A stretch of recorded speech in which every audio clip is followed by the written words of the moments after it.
सब आदमी में हम अशोक यादव की तरफ से नमस्कार। हम गढ़ीमाई नगरपालिका वार्ड नंबर 8 बिनागरा से बिलोंग करे छी। जौन हमनी के देश में भ्रष्टाचार विरोध 23 और 24 गते जेनजी सा आंदोलन कैलक। वो आंदोलन से देश में हमनी के 2 से 4 वर्ष राणा शासन भी जन शासन करे रहे और भी बहुदलीय व्यवस्था लगाए अपने के जब भी हमनी के देश में जे व्यवस्था है सब व्यवस्था के हमनी के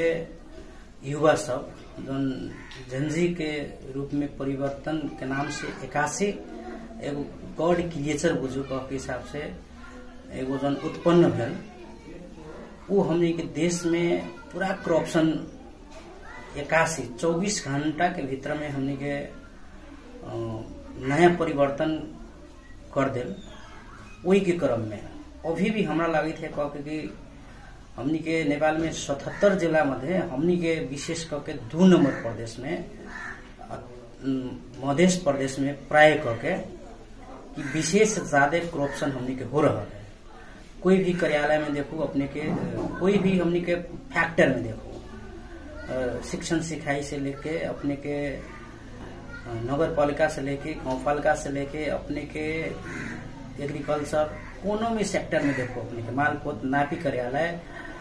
कोनो ऐसा सेक्टर न है कि हमने के सब पर ओमे भ्रष्टाचारी न हो रहा है। इस सब मद्देनजर करत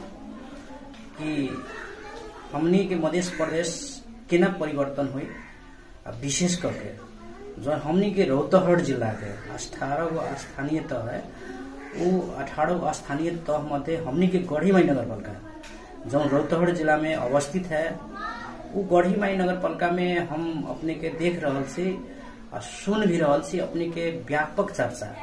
खाली भ्रष्टाचार के चर्चा व्यापक अपने के बाजार में ठाव ठाव पर होटल जगह विद्यालय में राजनीतिक दल में छलफल के क्रम में ये चीज चर्चा परिचर्चा हो रहा है। ये एगो बड़का विषय वस्तु बनल है। लेकिन ई विषय पर हमनी के गढ़ीमाई नगरपालिका में कुछ हमनी के ऐसा शोषण वर्ग के व्यक्ति सब है कह के दमनकारी वर्ग के व्यक्ति है कि ओकरा विरोध में बोले के लिए हिचकिचा रहा है, डरा रहा है। हमनी के बोले लगी युवा सब अपना में फेसबुक पर लिखे लगी प्रत्यक्ष रूप में न आ रहा है लेकिन ग्रुप वाइज डिस्कस कर रहा है, छलफल कर रहा है। लेकिन कहे न कहे डरा रहा है कुछ हमरा ऐसा चीज अनुभव लाग रहा है कह के ओ के विरोध में हम